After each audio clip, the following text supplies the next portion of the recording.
In Module 6, Lesson 3, now that we have figured out what kind of challenge we want to give to our students, now we're going to go back, we've defined our problem, and now we're going to talk about how students are going to use technology to create their solution. This is where we're really going to dig into the tech integration part of this challenge. So we've defined our challenge, we've discussed what our standards are that we're going to talk about, maybe some soft skills, and we've really got an idea of what we want to do in our challenge with our students. But now that we've defined that problem, how will students use technology to create that solution? So remember that there's more than one tech tool to solve any problem. The challenge is to identify the correct tools that fits the challenge at hand. For example, if the problem is to create a board game for winter indoor recess, students can use 3D printing, design software, and a lot of other technology to develop that solution. Remember, through this whole challenge, feedback is critical. Giving feedback throughout the process is crucial. Feedback should never be something that we do at the end. We call that autopsy feedback, but instead give feedback to students along the entire process. This needs to be feedback from their teacher, from their peers, from a partner, a client, a community partner on the project. Make sure that we are constantly giving feedback to our students. That way we don't wait until the end of a project and tell them what they've done wrong or what could have been improved. If we're giving feedback the entire time, they're making a better product in the end. And students need to also decide the best way to package their product. Once a final solution has been polished, it needs to be packaged for its audience in a way that's appropriate to their needs. So ask questions like, what is the best way to showcase the product? And how would my client like to see this solution? So let's look at some of the ways we can actually embed technology very easily into these challenges. Remember, this is not meant to be an exhaustive list. These are just suggestions, and it's built on what we know today. Technology is always changing. I have always said I've loved tech. I've been in the tech world for a long time, but it's not about the tool. Tools change. Think about what tools you were using 10 years ago. They're no longer relevant. So how can we just offer ideas for students, spark ideas, and then focus on facilitating and let students take the lead on what technology they choose? So when we're embedding tech into a challenge, we can embed technology for design, for global connections, 3D printing, podcast software, photo editing, collaboration software, communication software. There's so many options. So we've created this slide so that you can say, okay, I want my students to create presentation software. So you can pop down to that slide, and the presentation software, we all know how to make PowerPoint presentations and Google Slide presentations, but push your students to think outside of the box on their presentations. They can create interactive, professional presentations with a few modifications. It's not about getting rid of slides, it's about thinking differently when you use them for presentations. Use Adobe Spark Slideshow. Use Google Slides interactive templates. Find a really good template to use. Don't just do the standard templates that people have in their presentation software.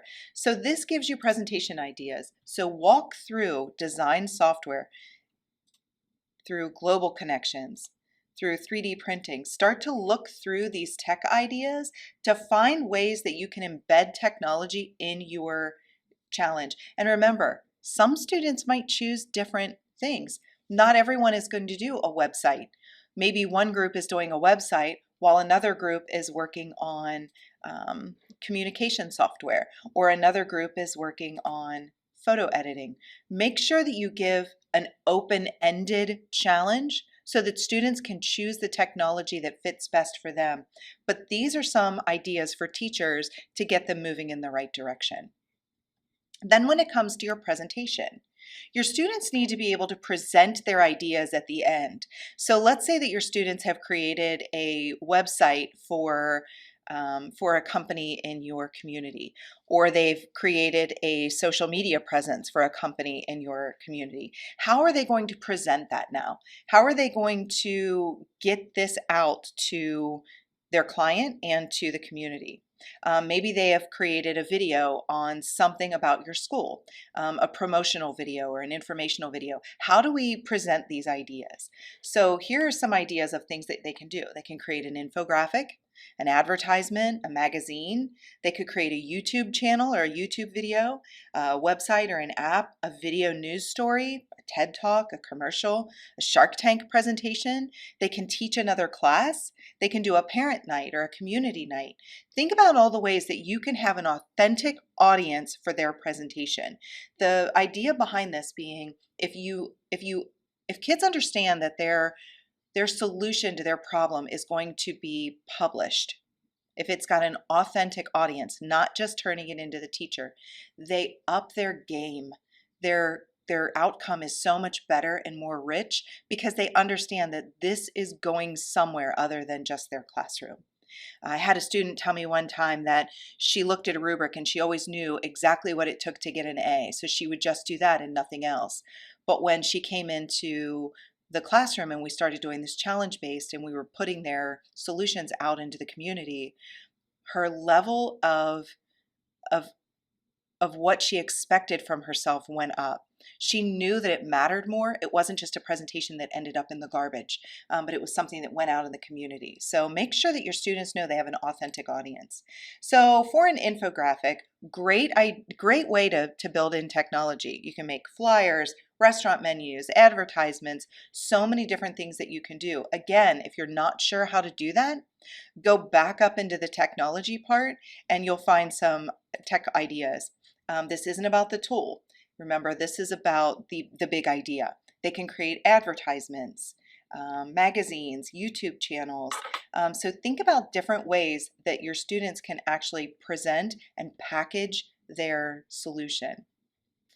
So I know that in lesson 2, we went over the first 2 challenges, but feel free to look through the rest of the challenges that we have down here to get ideas and spark ideas and see not only how we've created a challenge, but what kinds of technology ideas we've built into these.